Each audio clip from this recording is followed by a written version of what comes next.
વિદ્યાર્થી મિત્રો, આજે આપણે ધોરણ 11 જીવ વિજ્ઞાન પ્રકરણ 3 આગળ ઉપર દ્વિઅંગીના પહેલા વિભાગની ચર્ચા કરીશું।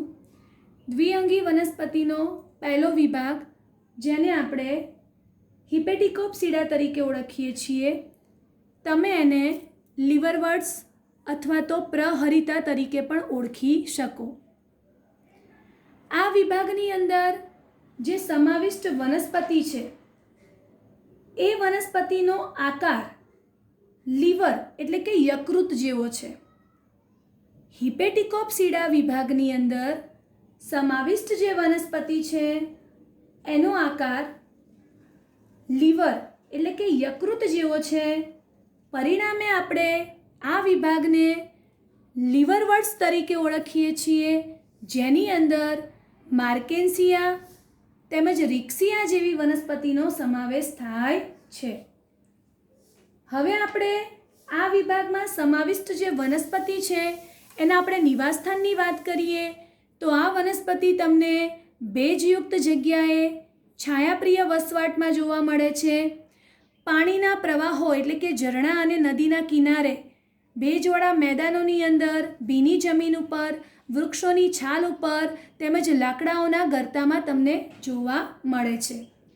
એની દેહ રચનાની આપણે વાત કરીએ તો વનસ્પતિનો દેહ સુકાયક સ્વરૂપે તમને જોવા મળે છે અને આ સુકાય એ પૃષ્ઠવક્ષીય હોય છે અને ગાઢ રીતે આધાર સાથે તમને ચોંટેલું જોવા મળે છે। તમે અહીંયા માર્કેન્સિયાના બે સુકાઈની આકૃતિ જોઈ શકો છો। આ એના નર સુકાઈની આકૃતિ છે અને આ માર્કેન્સિયાના માદા સુકાઈની આકૃતિ છે। એના સુકાઈની અંદર જે પ્રકાંડ જેવી રચના છે એના ઉપર બે હરોળમાં પર્ણ જેવી નાની નાની રચનાઓ તમને ગોઠવાયેલી જોવા મળે છે। આ વનસ્પતિની અંદર આપણે પ્રજનનની વાત કરીએ તો પ્રજનન અહીંયા તમને અલિંગી પ્રજનન અને લિંગી પ્રજનન બંને પ્રકારે થતું જોવા મળે છે। અલિંગી પ્રજનનની આપણે વાત કરીએ તો સુકાઈની અંદર અવખંડન પ્રકારે અલિંગી પ્રજનન થઈ શકે છે, એટલે કે સુકાઈના ટુકડા થાય છે અને ટુકડામાંથી વૃદ્ધિ અને વિકાસના અંતે નવો વાનસ્પતિક દેહ બને છે। આ સિવાય તમને અલિંગી પ્રજનન માટે કુડમલી પ્રકારની એક વિશિષ્ટ રચનાનું પણ નિર્માણ થતું જોવા મળશે, જે સુકાઈ ઉપર તમને ગોઠવાયેલી જોવા મળે છે। તમે એને કુડમલી પ્યાલાઓ અથવા તો ગામા કપ તરીકે ઓળખી શકો। આકૃતિમાં પણ તમે આ રચનાઓ જોઈ શકો છો। તો આ જે રચના છે કુડમલી પ્યાલાઓ એટલે કે ગામા કપ એ લીલા રંગની બહુકોષીય એવી અલિંગી કણિકાઓ છે અને આ કુડમલી એ જ્યારે પિતૃદેહથી છૂટી પડે છે ત્યારબાદ તેનું અંકુરણ થાય છે અને અંકુરણના અંતે નવા વાનસ્પતિક દેહનું નિર્માણ થતું તમને જોવા મળે છે। હવે આ વનસ્પતિની જે જન્યુજનક અવસ્થા છે, જે એની મુખ્ય અવસ્થા છે, આપણે એના વાનસ્પતિક દેહ તરીકે ઓળખીએ છીએ। તો આ અવસ્થાની અંદર તમે આકૃતિમાં પણ જોઈ શકો છો કે આ પ્રકારે તમને મૂલાંગો જેવી રચનાઓ જોવા મળે છે। તો અહીંયા તમે આ મૂલાંગો જોઈ શકો છો આકૃતિમાં। તો આ મૂલાંગો જે છે એ તમને કેવા જોવા મળશે તો કે હિપેટિકોપ્સિડા વિભાગની જે વનસ્પતિ છે એના સુકાઈમાંથી ઉત્પન્ન થતા જે મૂલાંગો છે એ તમને અશાખિત અને એક કોષીય જોવા મળે છે, જે એની વક્ષ સપાટી ઉપરથી ઉત્પન્ન થાય છે। લીવરવર્ટ્સ પ્રકારની જે વનસ્પતિ છે એના સુકાઈની વક્ષ સપાટી ઉપરથી તમને એક કોષીય એવા અશાખિત મૂલાંગો ઉત્પન્ન થતા જોવા મળે છે। આમ આ વનસ્પતિ જે છે એની અંદર તમને સ્પષ્ટ અલિંગી પ્રજનન, અવખંડન અને કુડમલી પ્રકારની રચનાઓ દ્વારા થતું જોવા મળશે। હવે આગળ ઉપર આપણે લિંગી પ્રજનનની વાત કરીએ તો લિંગી પ્રજનન માટે અહીંયા તમને નર અને માદાના લિંગી અંગોનું નિર્માણ થતું જોવા મળે છે।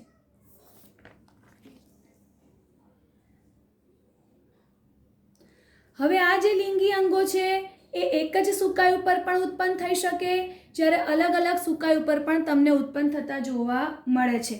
તમે અહીંયા આકૃતિમાં જોઈ શકો છો કે આ જે જન્યુજનકનો દેહ છે એનું જે સુકાય છે, તો અહીંયા લખ્યું છે માદા સુકાય, અહીંયા લખ્યું છે નર સુકાય. એનો મતલબ કે અલગ અલગ સુકાય ઉપર તમને લિંગી અંગોનું નિર્માણ થતું જોવા મળશે.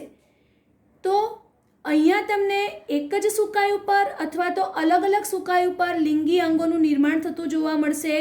આકૃતિ આપણે જે દર્શાવી છે એ માર્કેન્સિયાની આકૃતિ છે, જેમાં બે અલગ અલગ સુકાય તમને જોવા મળે છે. તો માદા સુકાય જે છે એમાંથી આ પ્રકારે સ્ત્રીજન્યુ ધાનીનું નિર્માણ થતું જોવા મળે છે, જ્યારે જે નર સુકાય છે એમાં તમને આ પ્રકારે પુંજન્યુ ધાનીનું નિર્માણ થતું જોવા મળે છે.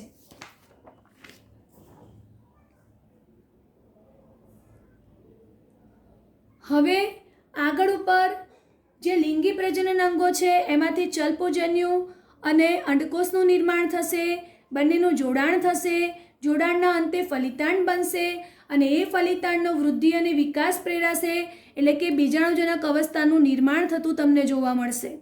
આ બીજાણુજનક અવસ્થા એ 3 ભાગની બનેલી છે, પાદ, પ્રાવરદંડ અને પ્રાવર. મિત્રો, મેં તમને આગળ પણ કીધું હતું કે રિક્સિયા એ એવી વનસ્પતિ છે જેની બીજાણુજનક અવસ્થા એકદમ સરળ પ્રકારની છે, કારણ કે રિક્સિયાની બીજાણુજનક અવસ્થાની અંદર તમને પાદ કે દંડ જેવી રચના જોવા મળતી નથી. બાકીની જે વનસ્પતિ છે એની બીજાણુજનક અવસ્થા પાદ, પ્રાવરદંડ અને પ્રાવરની બનેલી તમને જોવા મળે છે. હવે જે પ્રાવર છે એ પ્રાવરની અંદર રહેલા જે બીજાણુ માતૃકોષો છે, જે રંગસૂત્રની દ્રષ્ટિએ દ્વિકીય છે, એની અંદર અર્ધીકરણ પ્રેરાશે અને અર્ધીકરણના અંતે એકકીય બીજાણુનું નિર્માણ થશે. આ એકકીય બીજાણુ અંકુરણ પામીને જન્યુજનક અવસ્થાનું નિર્માણ કરે છે. આગળ ઉપર મિત્રો આપણે લઈએ છીએ દ્વિઅંગી વનસ્પતિનો બીજો વિભાગ, જેને આપણે બ્રાયોપ્સિડા તરીકે ઓળખીશું. તમે એને મોસ અથવા તો હરિતા તરીકે ઓળખી શકો. સૌપ્રથમ આપણે લઈએ છીએ એની શરીર રચના, એટલે કે એની દેહ રચના. તો આ વનસ્પતિની અંદર પણ એની જન્યુજનક અવસ્થા એ એની મુખ્ય અવસ્થા છે, એની પ્રભાવી અવસ્થા છે, એની પ્રકાશ સંશ્લેષી અવસ્થા છે. અને આ જન્યુજનકની અંદર તમને 2 પ્રકારની અવસ્થાઓ જોવા મળશે. એક અવસ્થા જેને આપણે પ્રથમ અવસ્થા તરીકે ઓળખીશું, તો એને આપણે પ્રતંતુ અવસ્થા અથવા તો પ્રોટોનીમા તરીકે ઓળખી શકીશું.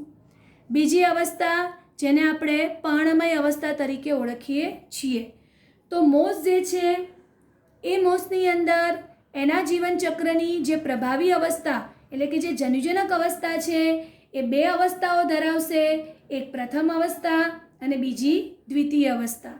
પ્રથમ અવસ્થાને આપણે પ્રતંતુ અવસ્થા નામ આપી શકીએ, બીજી અવસ્થાને આપણે પર્ણમય અવસ્થા તરીકે ઓળખી શકીએ. હવે મિત્રો, આપણે પહેલાં પ્રથમ અવસ્થા લઈએ છીએ.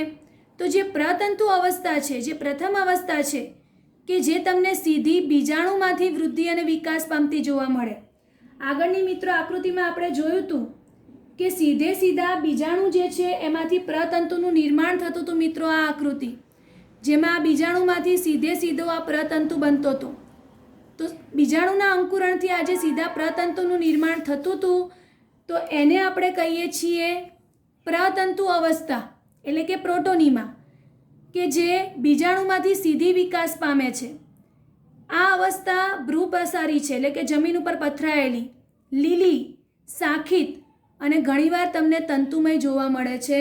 એટલે કે પ્રોટોનીમા અવસ્થા જે છે એ વિસર્પી એટલે કે ભ્રૂ પ્રસારી, લીસી, લીલા રંગની, શાખિત અને ઘણી વખત તમને તંતુમય જોવા મળશે. બીજી અવસ્થા જે છે એને આપણે પર્ણમય અવસ્થા તરીકે ઓળખીએ છીએ. તો એમાં આપણે જોયું હતું કે પાર્શ્વીય કલિકા તરીકે દ્વિતીયક પ્રતંતુમાંથી એ વિકાસ પામે છે. પર્ણમય અવસ્થા એ પાર્શ્વીય કલિકા તરીકે દ્વિતીય પ્રતંતુમાંથી વિકાસ પામે છે. આપણે અહીં આકૃતિમાં આગળ ઉપર જોયું હતું કે આ કલિકા છે. આ કલિકા જે છે એનો વૃદ્ધિ અને વિકાસ પ્રેરાય છે અને એમાંથી આગળ ઉપર જે જન્યુજનકનો દેહ બનશે તો એમાં તમને નાના નાના પર્ણ જેવી રચનાઓ જોવા મળશે. તો આને આપણે પર્ણમય અવસ્થા તરીકે ઓળખીશું, એટલે કે બીજી અવસ્થા. તો બીજી અવસ્થા જે પાર્શ્વીય કલિકા તરીકે દ્વિતીયક તંતુમાંથી વિકાસ પામે છે તે સીધા કુંતલાકાર રીતે ગોઠવાયેલા પર્ણોને ધારણ કરતી એક પાતળી ધરી બનાવે છે. આ અવસ્થાની અંદર બહુકોષીય અને શાખિત મૂલાંગો વડે જમીન સાથે તમને જોડાયેલ જોવા મળશે અને આ અવસ્થા લિંગી અંગો પણ ધારણ કરે છે. મિત્રો, તમે આકૃતિની અંદર અહીંયા જોઈ શકો છો કે ધરી ઉપર ગોઠવાયેલ આ પર્ણમય અવસ્થા રૂપે આપણે વિચારીએ તો ધરી ઉપર ગોઠવાયેલા પર્ણો જેવી રચના છે. અહીંયા તમને આ મુખ્ય અક્ષ જેવી રચના જોવા મળે છે. અહીંયા તમે મૂલાંગો પણ જોઈ શકો છો. જે મુદ્દા અહીંયા તમને સમજાવવામાં આપ્યા છે બીજી અવસ્થાની અંદર કે પાર્શ્વકલિકા જે છે એ પાર્શ્વકલિકા તરીકે દ્વિતીયક તંતુમાંથી વિકાસ પામતી અવસ્થા એટલે કે પર્ણમય અવસ્થા, જેમાં કુંતલાકાર રીતે ગોઠવાયેલા પર્ણો ધરાવતી તમને ધરી જોવા મળે. તમે અહીં આકૃતિમાં જોઈ શકો છો કે આ ધરી, આ અક્ષ એ કુંતલાકાર રીતે ગોઠવાયેલા આ પર્ણો જેવી રચના દર્શાવે છે. ત્યાર પછી તમને બહુકોષીય શાખિત મૂલાંગો જોવા મળે જે જમીન સાથે જોડાયેલા છે. તો અહીંયા તમે જોઈ શકો છો કે અહીંયા શાખિત એવા જમીન સાથે જોડાયેલા મૂલાંગો પણ જોવા મળે છે. તો આ છે મોસ પ્રકારની વનસ્પતિની બીજી અવસ્થા એટલે કે પર્ણમય અવસ્થા. આમ મોસ પ્રકારની જે વનસ્પતિ છે એની જન્યુજનક અવસ્થા બે પેટા અવસ્થાઓ ધરાવશે. એક છે પ્રથમ અવસ્થા જેને પ્રોટોનીમા અવસ્થા કહેવાય એટલે કે પ્રતંતુ અવસ્થા કહેવાય, જેમાં બીજાણુમાંથી સીધા પ્રાથમિક તંતુનું નિર્માણ થાય છે, તો એ અવસ્થા. એના પછીની જે દ્વિતીય અવસ્થા છે એને પર્ણમય અવસ્થા કહેવાય, જેમાં પાર્શ્વીય કલિકા તરીકે દ્વિતીયક તંતુમાંથી આ બીજી અવસ્થાનું નિર્માણ થાય છે, જેમાં તમને કુંતલાકાર રીતે ગોઠવાયેલા પર્ણો જે તમને એક પાતળી ધરી ઉપર ગોઠવાયેલા જોવા મળશે. એની અંદર તમને શાખિત મૂલાંગો પણ જોવા મળશે જે જમીન સાથે સ્થાપન ધરાવે છે.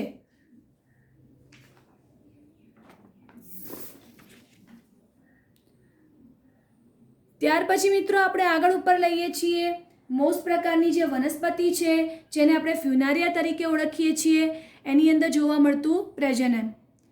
તો મોસની અંદર વાનસ્પતિક પ્રજનન જે છે એ દ્વિતીયક પ્રતંતુના અવખંડન દ્વારા અથવા તો કલિકા સર્જન દ્વારા શક્ય બને છે. એટલે કે આ કલિકાઓ દ્વારા પણ વાનસ્પતિક પ્રજનન થઈ શકે અથવા તો આ પ્રકારે જે દ્વિતીયક પ્રતંતુ ગોઠવાયેલા છે એના અવખંડન દ્વારા, એના ટુકડાઓ દ્વારા પણ આગળ ઉપર તમને પ્રજનન થતું જોવા મળે છે. હવે લિંગી પ્રજનનની આપણે વાત કરીએ તો લિંગી પ્રજનન માટે લિંગી પ્રજનન અંગોનું નિર્માણ થતું જોવા મળશે. નર પ્રજનન અંગ તરીકે પુજન્યુધાની બને છે, જ્યારે માદા પ્રજનન અંગ તરીકે સ્ત્રીજન્યુધાનીનું નિર્માણ થતું જોવા મળશે. પુજન્યુધાની ચલપુજન્યુ બનાવશે, સ્ત્રીજન્યુધાનીમાં અંડકોષ રચાશે. આ ચલપુજન્યુ અને અંડકોષ પાણીની હાજરીમાં ફલનની પ્રક્રિયા પ્રેરશે, તો એના દ્વારા દ્વિકીય ફલિતાંડનું નિર્માણ થશે. આ ફલિતાંડનું અંકુરણ પ્રેરાશે અને અંકુરણના અંતે બીજાણુજનક અવસ્થાનો તમને વિકાસ થતો જોવા મળશે, જે બીજાણુજનક અવસ્થા પાદ, પ્રાવરદંડ અને પ્રાવરની બનેલી તમને જોવા મળશે. મોસની અંદર બીજાણુજનક અવસ્થા જે છે એ તમને ખૂબ જ વિકસિત જોવા મળે છે. સૌથી સરળ પ્રકારની બીજાણુજનક અવસ્થા રિક્સિયામાં જોવા મળશે, જ્યારે મોસની બીજાણુજનક અવસ્થા તમને ખૂબ જ વિકસિત જોવા મળશે. હવે આ બીજાણુજનક અવસ્થાની અંદર જે પ્રાવરનો ભાગ છે તો એની અંદર બીજાણુ માતૃ કોષો ગોઠવાયેલા છે જે રંગસૂત્રની દ્રષ્ટિએ દ્વિકીય છે. તો આ બીજાણુ માતૃ કોષોની અંદર અર્ધીકરણની પ્રક્રિયા પ્રેરાય છે અને અર્ધીકરણના અંતે એકકીય બીજાણુનું નિર્માણ થશે, જે અંકુરણ પામીને નવા મોસના જન્યુજનકનું નિર્માણ કરે છે. આ આકૃતિની અંદર મિત્રો તમે જોઈ શકો છો કે આ જે આકૃતિ છે એ મોસની છે એટલે કે ફ્યુનારિયાની. એમાં તમને બીજાણુજનક અને જન્યુજનક બંને અવસ્થા જોવા મળે છે. આ એનો મુખ્ય વાનસ્પતિક દેહ છે, આટલો ભાગ કે જે એના પ્રપર્ણ, એની મુખ્ય અક્ષ એટલે કે પ્રકાંડધરી અને મૂલાંગોનો બનેલો છે. તો આટલી જે રચના તમે જુઓ છો એ એની જન્યુજનક અવસ્થા છે, એનો મુખ્ય વાનસ્પતિક દેહ છે જે પર્ણ, મુખ્ય ધરી અને મૂલાંગની બનેલી છે, જે રંગસૂત્રની દ્રષ્ટિએ તમને એકકીય જોવા મળશે. હવે જ્યારે આ જન્યુજનક અવસ્થા ઉપર લિંગી પ્રજનન અંગોનું નિર્માણ થશે એટલે કે પુજન્યુધાની અને સ્ત્રીજન્યુધાની. આગળ ઉપર ફલનની પ્રક્રિયા થશે અને ફલિતાંડ જે છે એનો વૃદ્ધિ અને વિકાસ પ્રેરાશે. તો એમાંથી તમને આ પ્રકારે બીજાણુજનક અવસ્થા બનતી જોવા મળશે. તો આ બીજાણુજનક અવસ્થા એ પ્રાવરદંડ, પ્રાવર અને અહીંયા અંદર સ્થાપન પામેલો ભાગ જેને પાદ તરીકે ઓળખાય એમ 3 ભાગની બનેલી હશે. પાદ, પ્રાવરદંડ અને પ્રાવર. તો આ બીજાણુજનક અવસ્થા એ સંપૂર્ણપણે તમને આ જન્યુજનક અવસ્થા ઉપર આશ્રિત જોવા મળે છે. એટલે કે બીજાણુજનક એ પરોપજીવી અવસ્થા તરીકે જોવા મળશે તમને, જ્યારે જન્યુજનક એ પ્રકાશ સંશ્લેષી એટલે કે મુખ્ય અવસ્થા તરીકે જોવા મળે છે. જન્યુજનક અવસ્થા એ મુખ્ય વાનસ્પતિક દેહ ધરાવે છે એટલે કે રંગસૂત્રની દ્રષ્ટિએ એકકીય જોવા મળશે, જ્યારે બીજાણુજનક અવસ્થા જન્યુજનક અવસ્થા ઉપર આશ્રિત છે. બીજાણુજનક અવસ્થા પરોપજીવી અવસ્થા છે એ તમને રંગસૂત્રની દ્રષ્ટિએ દ્વિકીય જોવા મળે છે. બાજુમાં મિત્રો તમને સ્ફેગ્નમની જન્યુજનક અવસ્થા બતાવી છે, જેની અંદર તમને સ્ત્રીજન્યુધાની ધરાવતી શાખાઓ તેમજ પુજન્યુધાની ધરાવતી શાખાઓ જોઈ શકાય છે.